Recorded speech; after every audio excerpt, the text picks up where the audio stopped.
बिस्मिल्लाहिर्रहमानिर्रहीम। अस्सलाम वालेकुम my dear students. Sound chapter number 13 lecture number 2 nature of sound class 10 में अंजुम मजीद ख्वाजा आपके सामने हाजिर खिदमत है।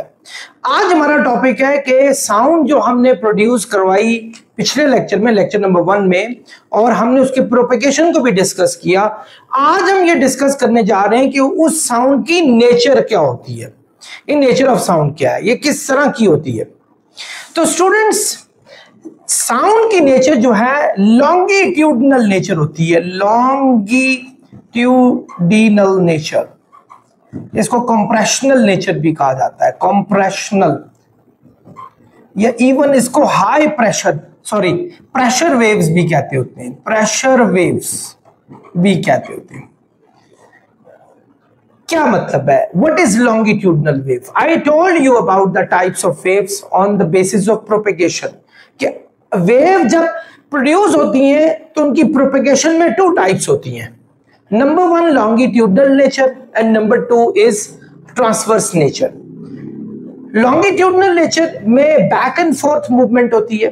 जैसे मैंने इसकी एग्जांपल यूं दी थी कि अगर एक स्प्रिंग आपके पास मौजूद है और आप उस स्प्रिंग में को खींच के छोड़ देते हैं तो उसमें बैक एंड फोर्थ मूवमेंट आती है, तो उसके जो पैटर्न्स प्रोड्यूस होते हैं that is called longitudinal pattern. But if you just vibrate it in a way that it produces up and down movement, like इस तरह का आपके पास हो जाए, यानी अप डाउन उसको आप जो है वो उसमें वेव पैदा करने की कोशिश करें, so this wave is known as transverse waves. This is not a sound wave. This is a sound waves actually. Sound wave उसमें इस तरह की नेचर की होती है, बैक एंड फोर्थ नेचर होती है। इसी बैक एंड फोर्थ नेचर को लॉन्गिट्यूडनल वेव कहा जाता है। स्टूडेंट्स, होता क्या है जब आवाज प्रोड्यूस होती है, साउंड प्रोड्यूस होती है, तो ये क्या करती है, ये किसी एक सोर्स से जब निकलती है तो अपने सामने जितने भी एयर कॉलम्स हैं उनके साथ ये जाके हिट होती है। यानी फर्ज करें अगर आवाज प्रोड्यूस हो, ये एयर कॉलम है, ये आपके बहुत सारे, यानी आपकी हवा तो हर जगह पर मौजूद है। याद रखें, अब आवाज को प्रोड्यूस होने के लिए आपके पास मीडियम की जरूरत होती है। चलें यूं इसको हटाते हैं एक्स्ट्रा को, यही काफी है। ये हमारे पास एयर कॉलम है। जब साउंड इस एयर कॉलम के साथ हिट करती है तो अपनी एनर्जी इस कॉलम्स में ट्रांसफर कर देती है। फर्ज करें इन 4 एयर कॉलम्स के जो मॉलिक्यूल्स हैं उनमें आपकी या किसी भी सोर्स की आवाज जाके हिट किया तो वो उसने डिस्टरबेंस बिल्कुल हॉरिजॉन्टल प्रोड्यूस की। अब ये आगे ट्रांसफर होंगे, वो फिर आगे ट्रांसफर होंगे, तो यूं ट्रांसफर आपकी एक जगह से दूसरी जगह तक पहुंच जाती है, यानी जाती है हॉरिजॉन्टल डायरेक्शन में। You won't see sound wave going in a transverse direction. Sound wave transfer direction में नहीं जा सकती हमारे पास। इनको प्रेशर वेव्स भी कहा जाता है। इसीलिए क्यों कहा जाता है? क्योंकि it produces pressure in the medium. ये मीडियम में प्रेशर प्रोड्यूस करती है, यानी उसको धक्का देती है, चल भाई ये लेके जा। ये बिल्कुल ऐसे ही है जैसे फर्ज करें if you want to take any luggage anywhere in this country, so what are you going to do? You have to put that luggage in a certain body like truck or etc or like these things. So what is going to happen next? That truck will take that luggage from one place to the other place. This is the same thing happening here as well. So when sound is produced, it hits the molecules, and those molecules take the energy of the sound and take to the other level, other molecules, and those molecules take this and they take this sound energy to the third level. So एक जगह से दूसरी जगह तक आवाज आपकी इसी तरीके से पहुंचेगी। आई होप आप लोगों को मेरी बात समझ आ गई होगी। डियर स्टूडेंट्स, चूंकि साउंड नेचर हमारे पास लॉन्गिट्यूडनल है, इसीलिए हम कह सकते हैं लॉन्गिट्यूडनल वेव में 2 पार्ट्स होते हैं। वन इज कंप्रेशन और second is rarefaction. What are these and what are these produced? Dear students, जब आपकी आवाज किसी भी मीडियम के साथ हिट होती है, फर्ज करें एयर कॉलम की डिस्कशन करते हैं। ये एयर कॉलम थे जो मैंने आपको बताया, आवाज हिट हुई, आवाज जैसे हिट हुई, इस आवाज ने इसमें प्रेशर अप्लाई किया, ओके, हिट हुई, प्रेशर अप्लाई किया, ये इस जगह पे इकट्ठा हो गया, यानी इसने एयर कॉलम को कंप्रेस कर लिया, जैसे स्प्रिंग कंप्रेस होता है आगे, बिल्कुल ऐसे ही, और बाकी एयर कॉलम वैसे ही जा रहा है आपका। अब क्या होगा, इसने आगे भी जाना है, ये आगे अपनी जब एनर्जी इसको ट्रांसफर करेगा तो इस जगह पे कंप्रेशन पैदा हो जाएगी, जबकि ये वापस अपनी पुरानी जगह पर आ गया, ये वाला। इतनी देर में तो पीछे से भी आवाज आ रही होगी, जब पीछे से आवाज आएगी तो इसमें दोबारा कंप्रेशन पैदा होगी और ये रेयरफेक्शन हो गया, क्योंकि अब इसकी आवाज आगे ट्रांसफर हो गई, ये मजीद अगले मॉलिक्यूल्स के किसी कॉलम में, और अगली में आपका रेयरफेक्शन है। आई होप मैं कंप्रेशन को सी से जाहिर करूंगा, रेयरफेक्शन को आर से। ये रेयरफेक्शन है, ये कंप्रेशन है, ये कंप्रेशन रेयरफेक्शन कंप्रेशन रेयरफेक्शन पैदा हो गया, आवाज निकली, हिट हुई, इसने एनर्जी ट्रांसफर की, प्रेशर प्रोड्यूस हुआ, कंप्रेशन पैदा हो गया। अब ये कंप्रेशन आगे ट्रांसफर हो रहा है, बिकॉज आवाज तो आगे जा रही है, तो ये आगे जा रही है, तो इसके एयर मॉलिक्यूल दोबारा रिलीज हो जाएंगे, पुरानी जगह पे चले जाएंगे, लेकिन कंप्रेशन यानी जो एनर्जी वो आगे जाएगी और अगले पार्टिकल्स को कंप्रेस कर लेगी। ये अब ये उससे अगले को कंप्रेस करेंगे, जब ये अगले को कंप्रेस करेंगे खुद रिलीज होके इनमें रेयरफेक्शन पैदा हो जाएगी। इतनी देर में बंदा बोल रहा है तो पीछे फिर आवाज आ रही है, फिर कंप्रेशन पैदा हुई, तो कंप्रेशन रेयरफेक्शन, आवाज एक कंप्रेशन से रेयरफेक्शन कंप्रेशन यूं प्रोड्यूस होते होते एक जगह से दूसरी जगह तक ट्रेवल करती है।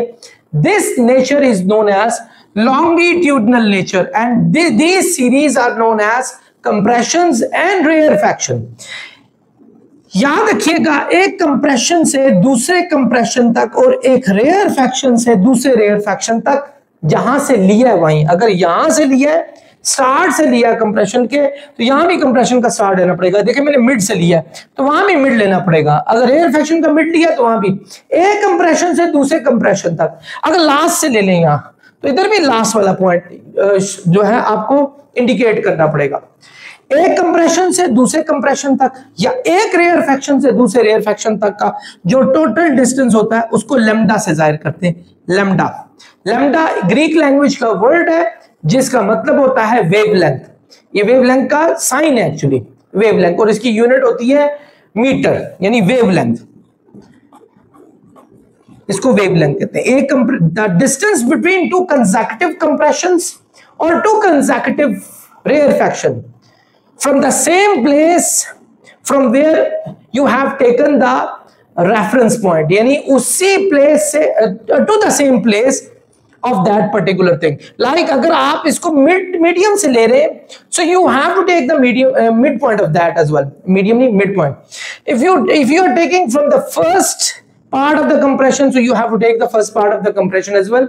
यानी वहां से वहां तक का जो distance है, that is known as wavelength. Actually students, dear students, आपने ट्रांसवर्स वेव्स के बारे में पढ़ा था कि वो ऐसी वेव होती हैं जो अप डाउन मूवमेंट में चल रही होती हैं, जैसे ऐसे अप डाउन मूवमेंट में चल रही होती हैं, जिनके अपर पार्ट को क्रस्ट कहा जाता है और लोअर पार्ट को ट्रफ कहा जाता है। फर्ज करें, अगर ये आगे जाकर आप पढ़ेंगे भी, ठीक है, अगर फर्ज करें मैं इसको क्रस्ट ट्रफ की फॉर्म में अगर प्रोड्यूस करूं तो ये यूं पैदा होगा। ये देखें, जहां उनकी डेंसिटी हाई होगी, ये देखें वहां वो क्रस्ट बनाएगी, ये देखें ये उसकी क्रस्ट, और फिर जहां लो हो जाएगी वहां आपका ये डाउन होना शुरू हो जाएगा, और जहां मैक्सिमम आपका रेयरफेक्शन होगा वहां ट्रफ बनेगा। ये देखते जाएं। इसी तरह फिर आपका ये बिल्कुल वो, मतलब मैंने उसी चीज को फॉलो किया, जहां डेंसिटी हाई है वहां मैंने क्रस्ट बनाया, जहां डेंसिटी हाई है, मैं ये कंपेयर कर रहा हूं इन दोनों को, मैं इस फॉर्म में इसको बताना चाहता हूं आपको, ट्रांसवर्स वेव की फॉर्म में। जहां आपका ट्रफ बनेगा वहां चूंकि आपका जो ऑब्जेक्ट होता है वो अपनी क्या कहते हैं, अपनी लोएस्ट डाउन कंडीशन में होता है, तो इसलिए उसको हम ट्रफ कहते होते हैं। ये हमारे पास आ गया। अब एक क्रस्ट से दूसरे क्रस्ट तक का डिस्टेंस, जिस तरह यहाँ एक आपका कंप्रेशन से दूसरे कंप्रेशन तक का जो डिस्टेंस था वो वेवलेंथ कहलाता है। सो वेवलेंथ के बारे में आपने पढ़ लिया। वेवलेंथ क्या होता है? Distance between crust, between two successive compression और रेयरफैक्शंस। दो सक्सेसिव कंप्रेशन रेयरफैक्शन या टू सक्सेसिव क्रस्ट और ट्रफ के बीच के डिस्टेंस को वेवलेंथ। अब अगली चीज मैं बताना चाहूंगा, एम्पलीट्यूड किसे कहा जाता है? एम्पलीट्यूड कहते हैं the maximum displacement from the mean position. Mean position से आपका मैक्सिमम डिस्प्लेसमेंट क्या है? ये देखें, इसका मैक्सिमम डिस्प्लेसमेंट ये था अपनी मीन पोजीशन से, ये इसका एम्पलीट्यूड होगा, और एम्पलीट्यूड को एक्स नॉट भी कहा जा सकता है। ठीक है, the maximum displacement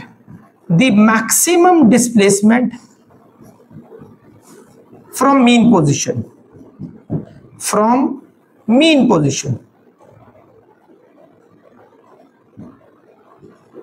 mean position से कितना मैक्सिमम डिस्प्लेसमेंट है उसको एम्पलीट्यूड कहते हैं। यानी यहां से यहां तक, हमारे पास यहां से यहां तक, इसको एम्पलीट्यूड कहा जाता है। अगली चीज है स्टूडेंट्स फ्रीक्वेंसी। फ्रीक्वेंसी किसे कहते हैं? फ्रीक्वेंसी किसे कहा जाता है? फ्रीक्वेंसी कहते हैं स्टूडेंट्स कि आपके एक सेकंड में कितनी वाइब्रेशंस प्रोड्यूस हुई हैं। याद रखिएगा, ये कंप्लीट एक वेवलेंथ होती है, यहां से यहां, यानी यहां से यहां तक वेवलेंथ है ये। तो यहां से यहां तक, यानी यहां से यहां तक अगर ले लिया जाए तो ये एक सेकंड में कितनी पैदा हुई है? जितनी भी पैदा होंगी, यानी total number of waves in a unit time is known as frequency. Total number of waves, कितनी वेव्स पैदा हुई हैं।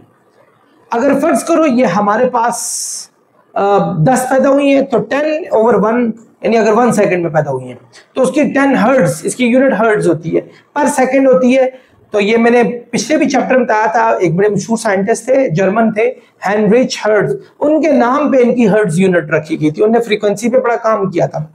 सो इसकी यूनिट हर्ट्ज होती है, याद रखिएगा, हर्ट्ज यूनिट होती है।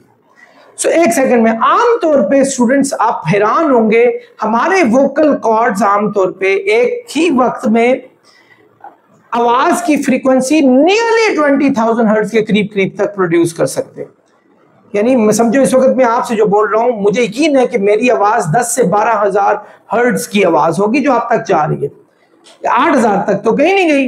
अब 8,000 ही ले लिया जाए, 8,000 का मतलब है कि एक सेकंड में इस कंप्रेशन से उस कंप्रेशन तक 8,000 जो है वो वाइब्रेशंस प्रोड्यूस हुई हैं। 8,000 व्हिच इज टू मच, ये बहुत ज्यादा वाइब्रेशन है, इतनी आवाज है ये जो आपके कानों में जाके स्ट्राइक करती है, और आपके कान का पर्दा भी इसी फ्रीक्वेंसी से जो है वो वाइब्रेट करता है, तभी जाके आपको वो आवाज उसी तरह की सुनाई देती है। आगे चलते हैं, फ्रीक्वेंसी के बाद टाइम पीरियड। टाइम पीरियड कहा जाता है, टाइम पीरियड को कैपिटल टी से जाहिर करते हैं। ये एग्जैक्टली फ्रीक्वेंसी का उलट होता है कि the total number of total time taken for one vibration। एक वाइब्रेशन को कितना टाइम लगता है आपके पास? एक वाइब्रेशन में अगर 2 सेकंड का टाइम लग रहा है तो 2 सेकंड इसकी टाइम पीरियड है, यानी एक वाइब्रेशन को जितना टाइम लगेगा उतने ही आपकी जो है वो टाइम पीरियड होगी, और इसकी यूनिट हमारे पास सेकंड होती है। तो ये था स्टूडेंट्स एक हल्का फुल्का सा जायजा नेचर ऑफ साउंड का। स्टूडेंट्स अब चलते हैं हम टाइप्स ऑफ साउंड वेव्स पे चलते हैं। Types of sound waves. अच्छा, साउंड वेव की कोई खास टाइप्स नहीं होती हैं, ये बिल्कुल ऐसे ही है जैसे मैं कहूं कि जी हमारी सोसाइटी में कितने टाइप के बंदे हैं, तो आप कहेंगे सर आप क्या पूछ रहे, आप खूबसूरती के हिसाब से टाइप्स पूछ रहे हैं। तो मैं कहूँगा जी खूबसूरती के हिसाब से। तो आप कहेंगे सर इस हमारे में बहुत खूबसूरत 5 हैं, उससे कम इतने हैं, यानी आपने एक खास मुझे दे दिया। मैंने कहा मैं ये टाइप्स तो नहीं पूछा था, मैं पूछा था छोटे बड़े जो है वो एज की टाइप्स के वाले से बताएं। तो आप वो डिफरेंट टाइप्स आ जाएंगी, यानी एज ग्रुप की टाइप्स भी बन सकती हैं, इसी तरह खूबसूरती की टाइप्स भी बन सकती हैं। मैं कहूँ जी नहीं बहादुरी की टाइप्स बताएं आप। तो इस तरह आप बंदों की टाइप्स में बहुत डिफरेंट टाइप्स आप ला सकते हैं। इसी तरह मैं कहूँ ज़हीन और कमजोर स्टूडेंट्स की टाइप्स बताएं। तो आप साउंड का भी ऐसा है, कुछ आवाजें जो होती हैं ये डिपेंड करता है कि आप टाइप्स किस चीज को लेते हैं। फर्ज करें आप ये भी कह सकते हैं कि प्लेजेंट और अनप्लेजेंट साउंड, यानी अगर आपको किसी राहत फतेह अली का गाना अगर आप सुनते हैं एंड वो दैट लुक्स प्लेजेंट, आपको बड़ा अच्छा लगता है और आप उसमें खो जाते हैं, और एट द सेम टाइम आपको बर्स का हॉर्न बजाया जाता है, तो आप तो एकदम जो है ना एनॉयड हो जाएंगे। आप कहेंगे, आपको समझ आ जाएगी कि पहली वाली आवाज जो थी ना वो बड़ी प्लेजेंट सी थी और जो दूसरी वाली थी वो अनप्लेजेंट साउंड थी हमारे पास। Nobody wants to hear horn. Horn कोई भी नहीं सुनना चाहता, इसीलिए हमेशा गाड़ियों के हॉर्न बजाने से ग्रेस किया करें, और ये ऊंचे साइलेंसर भी बजाने से ग्रेस, क्योंकि ये हमारे ईयर पे भी अच्छा इम्पैक्ट नहीं डालते, क्योंकि ये नॉन रिदमिक साउंड होती है हमारे पास।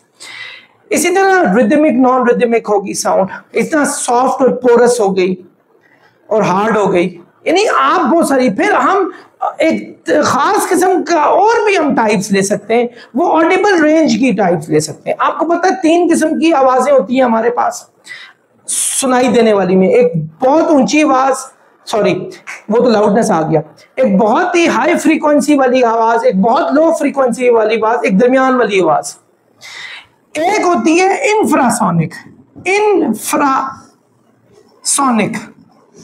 एक होती है हमारे पास ऑडिबल, और एक होती है ऑडिबल फ्रीक्वेंसी वाली, और एक होती है अल्ट्रासोनिक। इंफ्रासोनिक, ऑडिबल फ्रीक्वेंसी वाली। अब देखेंगे 3 टाइप्स भी आ गई, ये फ्रीक्वेंसी के हिसाब से टाइप्स दी हुई है। कुछ आपकी जो है वो लाउडनेस के हिसाब से ऊंची नीची आवाज।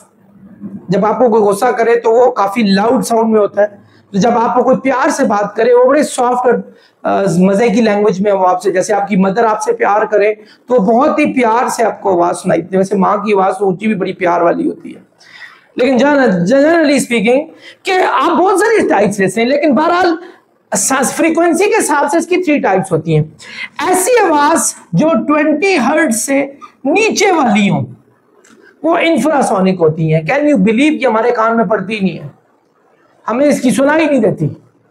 इंफ्रासोनिक, इनकी एनर्जी इतनी कम होती है, इतनी कम एनर्जी से हमारा ईयर ड्रम वाइब्रेट ही नहीं कर सकता। हमारा ईयर ड्रम कहता रह नहीं दो भाई, ये किसी और को सुनाना, मैं नहीं, मैं इतना फारिग नहीं होंगे, इतनी कम फ्रीक्वेंसी वाली सुनो।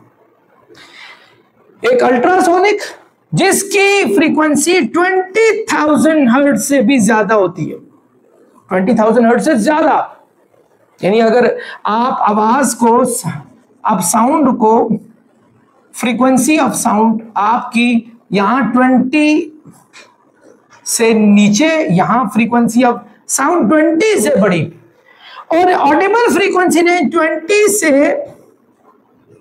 20,000 हर्ट्ज तक होती है बीच में इसके, यानी बिटवीन 20 to 20,000 हर्ट्ज यूनिट है, याद रखना यूनिट है हर्ट्ज फ्रीक्वेंसी।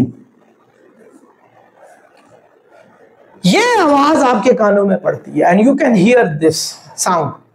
इनको ऑडिबल फ्रीक्वेंसी रेंज भी कहा जाता है, कि वो फ्रीक्वेंसी रेंज जो आपके कान में पड़े, आपके कान का पर्दा 20 से 20,000 हर्ट्ज तक वाइब्रेट करता है with the passage of age, with the passage of time और एज। ये आपको हो सकता है ये फ्रीक्वेंसी थोड़ी डाउन हो जाए, जैसे आपने देखा होगा बूढ़े लोग, आप ज्यादा ऊंची आवाज सुनते हैं, वो उनकी फ्रीक्वेंसी और डिस्टर्ब हो जाती है, वो बहुत पतली आवाज नहीं सुन सकते, पतली आवाज होती है उसकी फ्रीक्वेंसी बहुत ज्यादा होती है। तो ये सारी इस हिसाब से भी इनकी टाइप्स होती हैं। सो आप टाइप्स ऑफ साउंड से मतलब अभी तक कुछ क्लियर नहीं है कि आप किस किस्म की है, कि अच्छी बुरी आवाज में भी टाइप्स हो सकती हैं, ऊंची नीची आवाज में भी टाइप्स हो सकती हैं, फ्रीक्वेंसी में भी टाइप्स हो सकती हैं, वो मैंने आपको बता दी है। रिदम नॉन रिदमेटिक आवाज में भी टाइप्स हो सकती हैं, प्लेजेंट अनप्लेजेंट में भी टाइप्स हो सकती हैं. So you got so many types. This is depending upon you whether which type you are talking about. जैसे आपका मैंने साउंड का बताया था कि साउंड एक्चुअली लॉन्गिट्यूडनल नेचर है, लेकिन मैंने आपको ये भी बताया था कि ये जो नेचर ऑफ साउंड होती है ना, ये जो लॉन्गिट्यूडनल, ये आपकी वेव्स के प्रोपेगेशन की टाइप होती है. वेव्स की टाइप भी 2 टाइप्स होती हैं. एक प्रोपेगेशन में टाइप होती है, एक on the basis of nature होती है, मीडियम होती है. मीडियम में आपके पास कौन सी थी? आपके पास एक मैकेनिकल थी, एक आपके पास इलेक्ट्रोमैग्नेटिक थी. जो on the basis of propagation 2 थी, लॉन्गिट्यूडनल थी, और हमारे पास जो थी वो ट्रांसवर्स थी. तो इसका मतलब है you are not clear about waves type as well. आपको ये आगे बताना पता है कि ऑन द बेसिस ऑफ क्या होनी चाहिए. इधर भी ऑन द बेसिस ऑफ क्या होनी चाहिए, तब जाके आप साउंड की टाइप्स डिस्कस कर सकते हैं. तो स्टूडेंट्स, आज का लेक्चर यहीं इसी अच्छे जो है वो याद के साथ खत्म करते हैं. अपना बहुत ख्याल रखिएगा. एक आपको अच्छी बात जरूर बताऊं कि ये आवाज जो है ना, एक अच्छी आवाज वाकई कान को अच्छी लगती है, लेकिन बुरी आवाज से हमेशा ग्रेज किया करें. ऐसी आवाज जो किसी के मेंटल हेल्थ पे बुरा असरअंदाज हो, वो आवाजें साइकोलॉजिकल भी किसी के लिए अच्छी नहीं होती. आप ये सुन के हैरान होंगे, इस वक्त पाकिस्तान में जितना शोर शराबा मचाया जाता है, और इवन शहरों में हॉर्न्स और डिफरेंट किस्म के जो आवाज़ें, जैसे मजदूरों की आवाज़ें, जैसे वो हथौड़े की आवाज़ें, मतलब अगर आपने दुनिया की बाकी कंट्रीज में जाके देखे तो बड़ी शांत किस्म की कंट्रीज होती हैं, लेकिन आप पाकिस्तान में बहुत शोर सुनते हैं. और इसी शोर की वजह से हमारे बहुत सारे साइकोलॉजिकल जो हेल्थ है उनके इश्यूज स्टार्ट होते हैं. तो आवाज़ एक अच्छी चीज़ ज़रूर है, लेकिन इसका इस्तेमाल भी बहुत अच्छा होना चाहिए. बेवजह हॉर्न बजाना, बेवजह किसी को सीटी बजा के तंग करना, बेवजह आप साइलेंसर निकाल के पूरी दुनिया पे आप ये बातें करते, शोर मचाते हुए चलना, तो ये कोई अच्छी हरकत नहीं है. तो इसी अच्छी बात के साथ इस लेक्चर का अख्ताम करता हूँ. अपना बहुत ख्याल रखिएगा. नेक्स्ट लेक्चर के लिए खुदा हाफिज़.